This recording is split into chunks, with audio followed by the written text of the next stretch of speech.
All right, DeMar DeRozan got a vote. Somebody voted for DeMar DeRozan for third team All-NBA because he got one voting point. That was all. One for third team All-NBA. If you don't know how the voting works, how the scoring for the voting works, third team NBA votes get 1 point.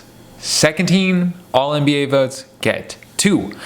And then first team get 5 points. That's how it works. And DeMar DeRozan, someone said, you know what? I'm putting DeMar DeRozan on my third team All-NBA. Did he deserve it? I don't think so. Mainly because the Bulls weren't good. Bulls were 39 and 43. Did the Bulls win? Yeah, they did. They won a play-in game. They won a play-in game, and then they got beat by the Heat. So that's why. He had a good season, dude. He played 79 games, 37.8 minutes a game for a 34-year-old. Why does it say 24? Because I messed up.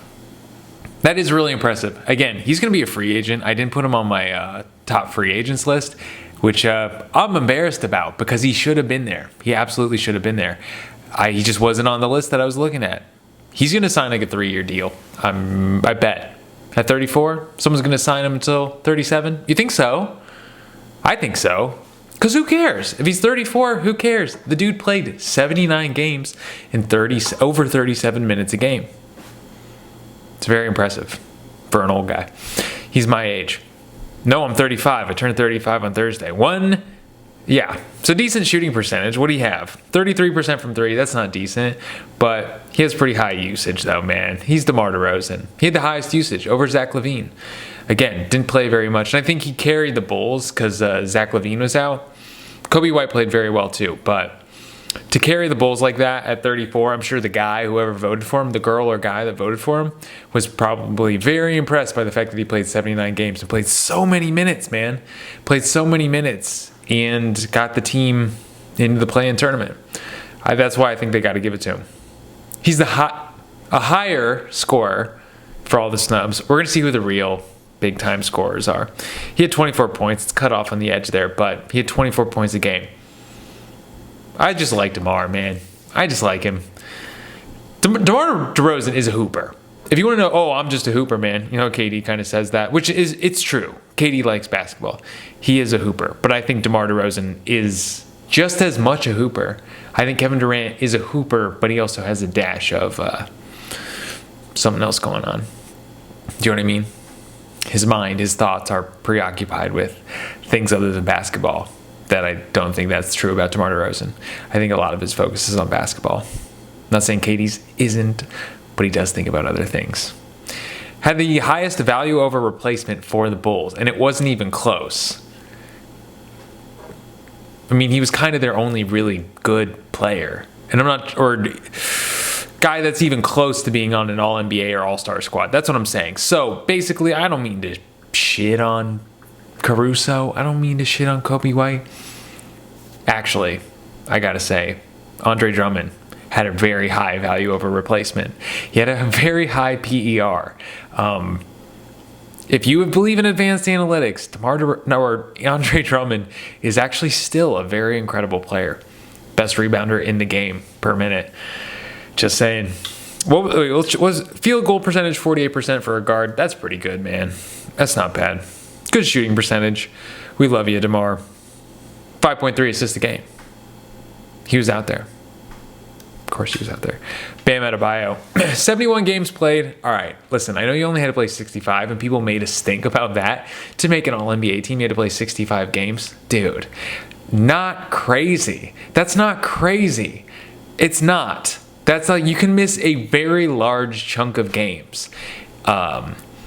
So I like this new rule. And believe it or not, 71 games for these snubs is actually that's a lot of games missed. That's only 11 games missed, but it's actually quite a bit as we go through the snubs. That's the only reason it's red. It's just compared to everyone else. He missed a lot of games. But I'm totally for this. I'm totally for the 65 game rule, right? Aren't you? It worked. If you're a superstar slut and you love all the superstars and you're into that and that you go to the game, you wear the jerseys, you say, "Go Kawhi, go. He's my favorite player. I hope he signs my jersey and my tits tonight." You like the 65 game rule. That's just the way it is. 7 total points for all NBA voting. So he had a couple third teams and a second team as well. There's some Bam Adebayo stands out there that really enjoy him playing. There's a few, not very many. People that like defense, that's really what it is. He's a decent free throw shooter for a center. Why did I put there? I feel like the free throw is sort of a lost art. There are a lot of really great players that have trash free throw percentages. Like Jaylen Brown's not a great free throw shooter. Pascal Siakam's not. Luka is kind of like unexpectedly not one of the better ones. I should look it up before I just start talking mess about those guys, but I think in my memory bank, those guys, well, I don't know about Luka, but the other guys, I am positive, don't have very impressive free throw shooting. But we'll let Bam 75%, we'll call it good because he's a center, and a lot of the centers are trash at free throws, man. Kept the Heat in the playoffs. Jimmy missed 22 games. Jimmy is the star player on that team. If you look at the percent, like any sort of advanced stat or any sort of usage rating, defensive rating even, I mean, Bam holds it down on defense, but dude, Jimmy is the guy that carries that team. That's the funny thing, because you look at like PER and he's way above everyone. Bam Adebayo's 19.8 PER, which is still good. But if you look at defensive rating, you're like, oh, dude, this team cannot survive without Jimmy.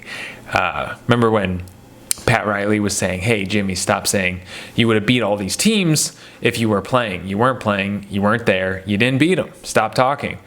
I thought that was kind of funny. And then Jimmy handled it very well, I thought. He was like, yeah, he's right. You know, I'm just messing around. And I liked that. I hate retaliation. That's the ugliest thing you can do is retaliate. And like, no, the ugliest thing you can do is passive aggressively retaliate. Try to sneak diss and try to sort of get away with retaliating and try to make someone else feel bad without actually having to say, hey, I don't like what you did. Cowardly. And Jimmy didn't do that. This is about Bam. So he's number 9 on the list. So, do I have anything else? Low score, 19.3. He's one of the lower score. He's not the lowest. Another center is the lowest on this list. But again, 10.4 rebounds a game. Centers aren't going to get tons of points unless they're exceptions. Like, I got to put in the exceptional centers list. You know who I got to put in there is Domantas Sabonis. If you look at his stats, it's if you like advanced stats, you like regular old counting stats. Domantas Sabonis has had a really great season, even though I'm going to talk about him in a second because one of the slides coming up. But that guy plays really well. He's a really great player. And we're done with the Bam Adebayo slide when I start talking about Domantas Sabonis. De'Aaron Fox, the next guy on the list. I was looking at the Kings advanced stats by their roster. It's crazy to look at because you think, oh, well, Malik Monk's good. Surely they got some good, solid players on that team that are helping contribute. Harrison Barnes, right? He's good. De'Vion Mitchell, he's out there. Kevin Huerter did have a great season. Dude, the guys at the top of the list, like De'Aaron Fox and Domantas Sabonis carried that team. And take a look. Go look at the I should just put them on here, but go look at the team stats. No disrespect to any of those guys, but De'Aaron Fox and Sabonis were, if there are 2 players that carried a team, it's LeBron James and Anthony Davis. But next are De'Aaron Fox and Domantas Sabonis. Yeah, if you look at the box plus minus, they're like the only Kings that were really doing anything. Correct me if I'm wrong. If you're a big Kings fan and you know a couple Kings players that I'm really insulting, tell me. Let me know. Sacramento's record was 46-36, so they were in the play-in. They were in the bottom tier play-in game, so they had to play the Golden State Warriors, who they beat, which it's always a fun game watching Sacramento play Golden State because Golden State's little bro now. So to watch them win against Draymond, who I'm not crazy about. I can't believe they've got Draymond just going out there on NBA Tonight. What is the name of that show? Wow. Inside the NBA.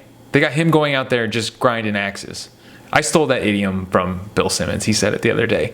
Instead of sort of analyzing basketball, he's out there kind of being mean. Does he get a job somewhere when he retires? Is he retiring soon? I don't know. I'm distracted and not talking about De'Aaron Fox, but he has the highest points. I believe he has the highest point total for all the snubs. And he gets boards, still gets some boards, and still gets assists. Potentially one of the more, we throw around underrated all the time, but I mean it.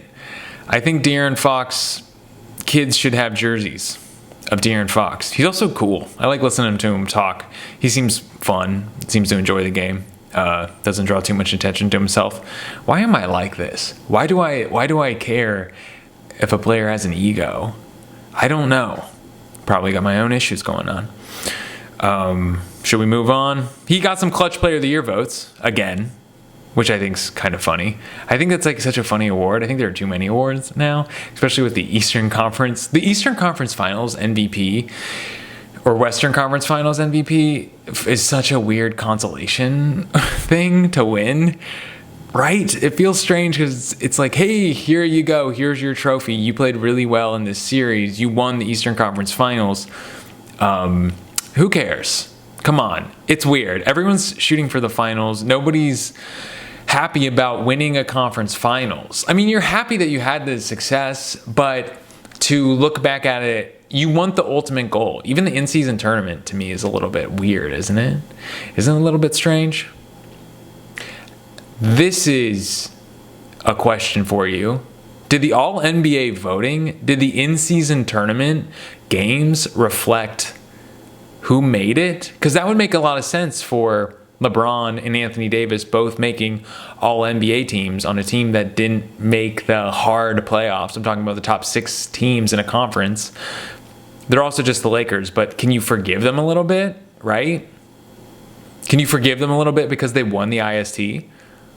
That was in the regular season. I think you can. I love De'Aaron Fox, though. I think he had a really great season. A shame to not see the Sacramento Kings make the playoffs. They're always a fun team to root for. Like the Beam, all that stuff. Good dudes. Paolo Banchero is on this list. He actually got 10 All-NBA votes. People glaze Paolo Banchero. I think it's because he played 80 games. He only missed 2 games. Pretty impressive. Most turnovers of all the snubs. 3.1.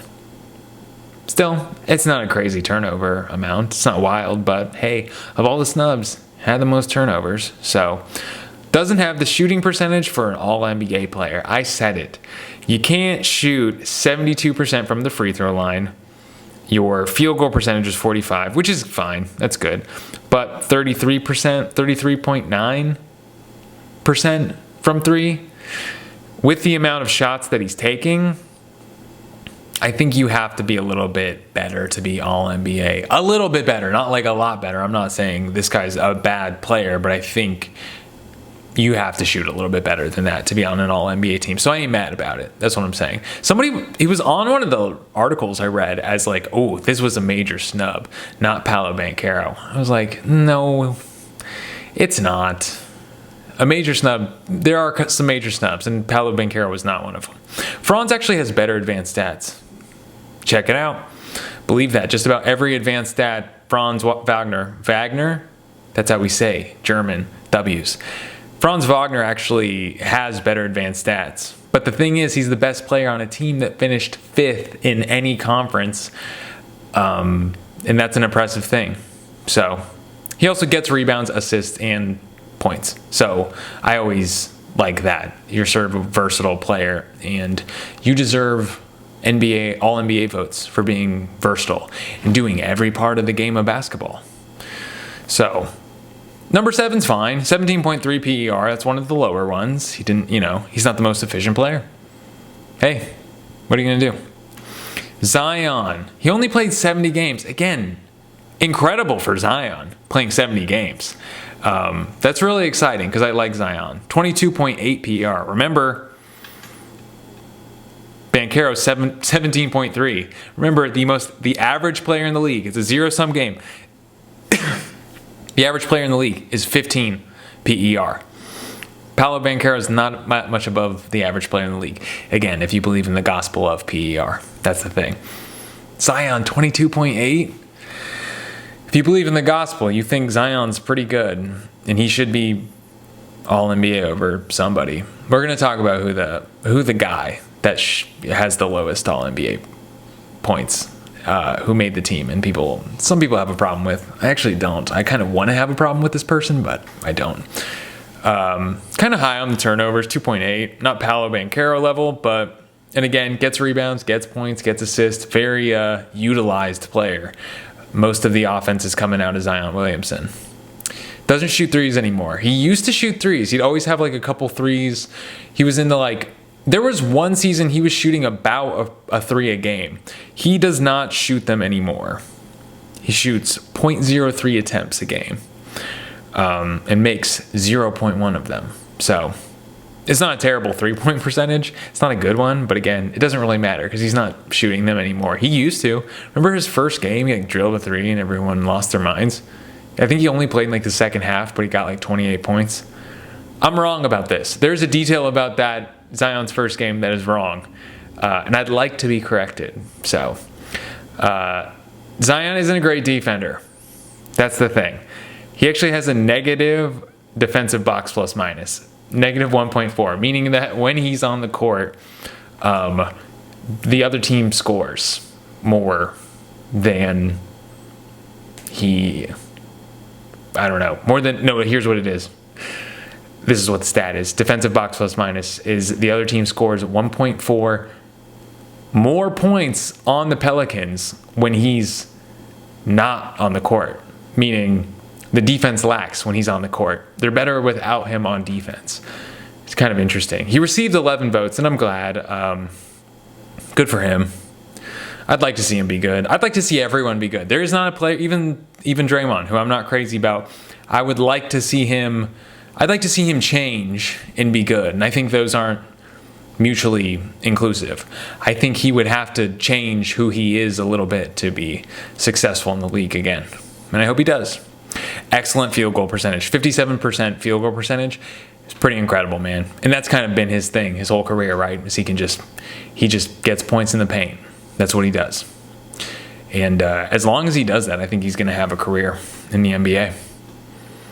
Victor Wembanyama, 71 games, low minutes. Doesn't matter, really. I really don't care about your minutes necessarily. I think if you play a lot of minutes per game, it can, like DeMar, where I'm like, dang, dude, you're really out there putting the work in. And I like that about you. So, sure, it matters. He played 71 games.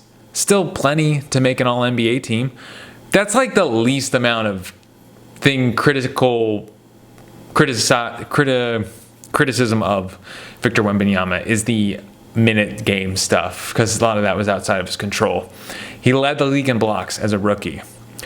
Crazy points, 21 points, 10 rebounds, 10.6 rebounds, and 3.4 assists, 1.2 steals, and 3.6 blocks. Again, leading the league in blocks.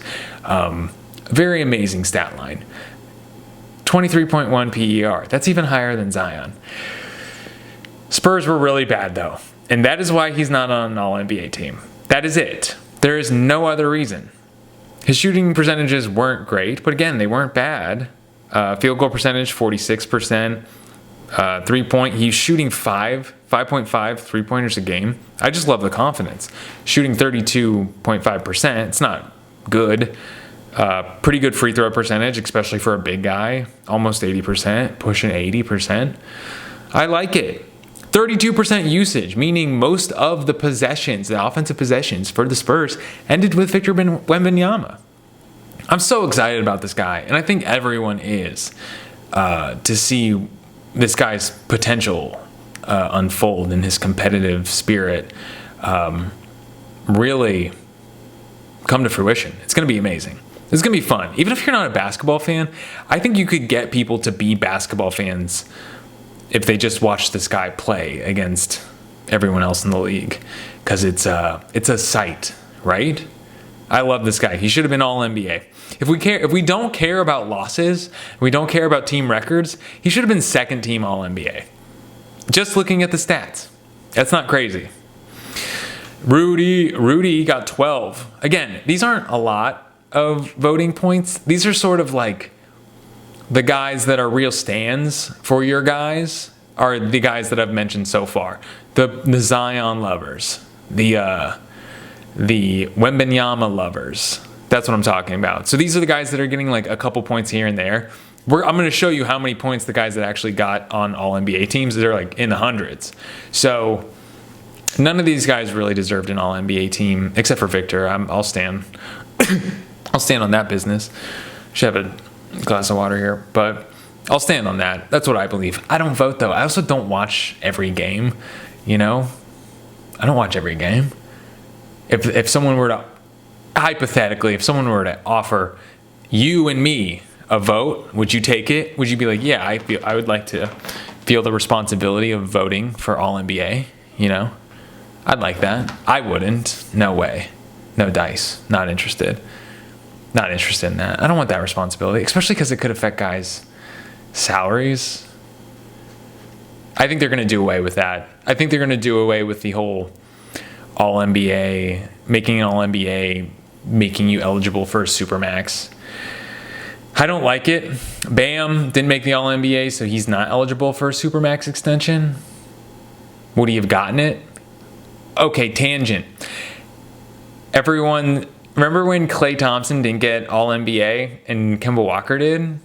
And he was very upset, and he sort of, he dissed those guys, the guys that made all-NBA, and thought he should have been there. The thing is, if you're kind of fighting for that third team all-NBA spot, you're probably not getting a supermax. I hate to break it to you. You sort of avoid this awkward conversation where your organization has to say, we're not offering you the supermax. So I always feel like the organization, when the guy doesn't make the team, he doesn't make the all-NBA team, and he's not eligible to be paid more money, the organization has to be like, phew, wow, we did not want to pay him extra $10 million a year. We lucked out, right? So if you're like, oh, I didn't make an all-NBA team, you, hypothetically, if you're a player, then it's not like you would have got that contract anyway. Just saying. So the Timberwolves finished third in the West with a really good defense, the best defense in the league. So you got to give Rudy props. Again, he won Defensive Player of the Year for the fourth time. He got his respect, man. He got his respect. Relax. He was a great player. He has great stats. He was 6th in blocks, and I think he was 2nd in total rebounds next to Domantas Sabonis, who made third team All-NBA. Doesn't score enough. I mean, 14 points per game to be on a snubs list. Again, points aren't everything, but it's kind of a lot. You got to score. Incredible field goal percentage, though. I think Rudy Gobert right now has the best true shooting percentage. Yeah, he's the best true shooting percentage for a career. Look that up for me, but I'm positive he's going to end his career with the best true shooting percentage. Maybe best field goal percentage, because DeAndre Jordan has best field goal percentage in the NBA for his career right now. Why is his true shooting percentage not the best then? DeAndre Jordan can't shoot free throws, that's why. Isn't that interesting? It's kind of funny. Tyrese Maxey, second most points of all snubs with 25.9. -1 defensive box plus minus. His team is actually better. The Sixers are actually better when he's not on the court. But again, offensive box plus minus is a lot better. It outweighs it. But kind of an interesting fact. That's the part of Maxey's game he needs to work on. Scorer and playmaker, along with a decent rebounder out there getting rebounds. So 6.2 assists a game and 25.9 points. That's really good. And he should be really proud of himself. Most improved player, even though he was good last year. It is interesting. Most improved player is one of those very interesting awards where it's hard to gauge improvement, right? It's sort of, because I think most improved player, it shouldn't go to a guy. I think if you made the all-star team, I don't think you should get most improved player, right? Because if you made the, no, how am I trying to say this? No, if you made the all-star team the year before, which Maxey didn't. Whatever. No, Maxey didn't. I have no criteria for this. I just think he was pretty good last year, and maybe there are other guys that improved more, but I don't really know. Played 70 games, again, on the lower end. I ain't mad at it, though. Sixers finished 47-35. It's not a great record, considering all NBA teams are not conference-based. It's just not one of the better records. Received 16 total votes, so people do stand with Tyrese Maxey. A couple people here and there. Probably some Philly voters. You guys know that Domantas Sabonis got 1 vote for first team all defense, and it was from some European voter who, got a feeling, didn't watch that many NBA games this year. That's my theory on that. Great free throw percentage, man. 86. Got to shout out my free throw shooters. Paul George, PG. I think only fault is that his team is. Oh no, that's not on there. But the free throw percentage, 90%. Love it. The 3-point percentage, 41.3%. He shot really well, man. Field goal percentage, 47.1. Not crazy great, but wow. Great shooting percentages from Paul George. And, not a big Paul George guy, but I have to say, that's really awesome. And it's very impressive. Kudos to Paul George. Clippers finished 4th in the West, so I understand that. If a team is good, people are more inclined to be like, maybe they should get 2 guys on All-NBA. You get a little more credibility in that sense. Solid rebounding and assists give him a little bit of a boost. He's not the Paul George of old. He knows that, but he's still an incredible basketball player. He's still one of the better guys in the league.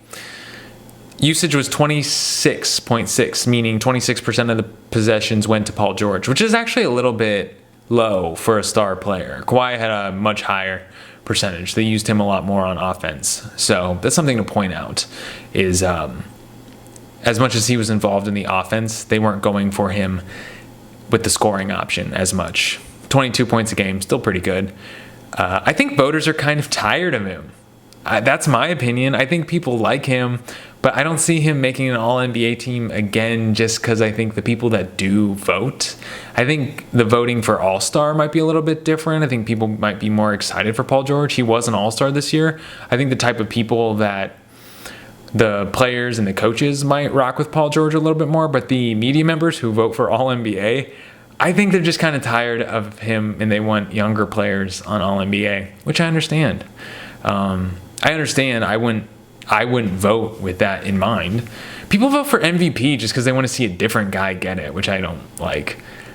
Like, what does it mean then? He's like, well, he already got it. We heard him do the speech. There was a Brooklyn Nets ESPN guy. I forget his name.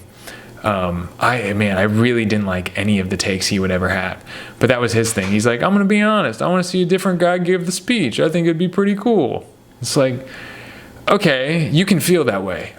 You're allowed to feel, but you better not vote because you just want to hear a different guy give the speech and you're bored of seeing the same guy get it every time. You're given a pretty big duty with giving that award. So maybe don't listen to your feelings. Card ran out of memory. Jaylen Brown. We'll finish with Jaylen Brown. He's the big snub. Historically great team, right? On a team with all-stars and all-NBA players. That hurts him a lot. The team was really good.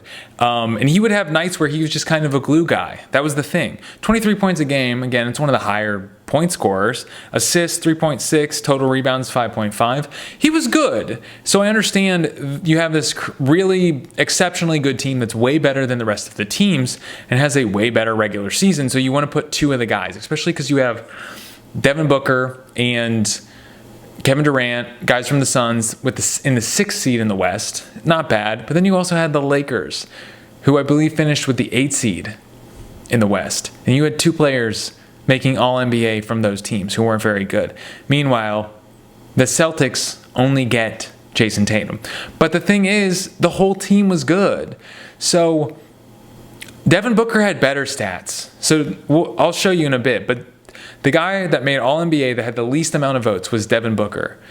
But he had better stats than Jaylen Brown. So I don't know what you're basing this off of. It's like, yeah, if it's like team success and you want to award Jaylen Brown All-NBA because the team had a lot of success and him just being a part of that incredible regular season, he should get an All-NBA award. That's fair.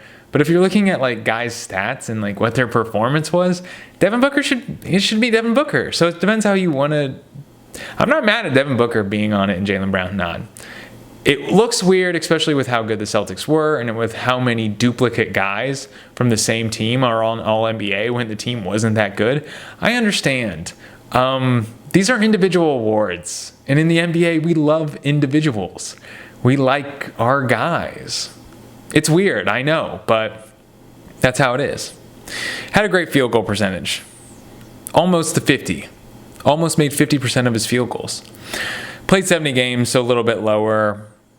His defensive box plus minus was a little bit low, and his offensive box plus minus wasn't great. It was 0.9. Brown was a little bit above a net neutral if you care about box plus minus. That's an interesting thing to point out. You're like, oh, okay, well, if you do believe in these stats that are somehow some larger indicator of a guy's performance, which if you don't believe that, that's fair. I don't think they're necessarily true either. So I'm not mad at him not making an All-NBA team. Bill Simmons seems to be really mad. I think it's funny when people make arguments. I love the sentence, what are we doing here? It's the new, come on. It's the new, seriously? Now is, what are we doing here? That's the new incredulous, I can't believe this. Because in reality, you can believe anything. When something happens, you can kind of be like, okay, I understand how we got here. It's not absolutely ridiculous. Jaylen Brown not making an All-NBA team isn't ridiculous. Even if Banchero made an All-NBA team, that's not ridiculous. You could still kind of figure out how the votes got that way. You may not like it, but it's not unbelievable, right? So if the top 10 looked a little bit like it was just the total in order of guys voting, how many votes they got, it was. I didn't watch all these games. I didn't watch every game. How do I know? So I just ranked them on the basis of the guys that do vote, what they tallied up as. So take a look. Pause it. This is how all the voting went down. Interestingly enough, all of Jaylen Brown's votes were third-team All-NBA. Nobody believed he should have been on a second team. Interesting, isn't it? I think that's so fascinating. People voted for Victor Wembanyama. 2 people voted for him to be second-team All-NBA. 5 third-team. I like that. Same thing with Paolo Banchero. People thought he should be second-team All-NBA. This is the only interesting slide we got, right? This breakdown of how people voted is pretty fascinating, isn't it? None of these snubs got a vote for first-team All-NBA, which makes sense. Those are pretty much set in stone, aren't they? All right. Well, thanks for being here. Be good to your mothers. Eat a corn dog.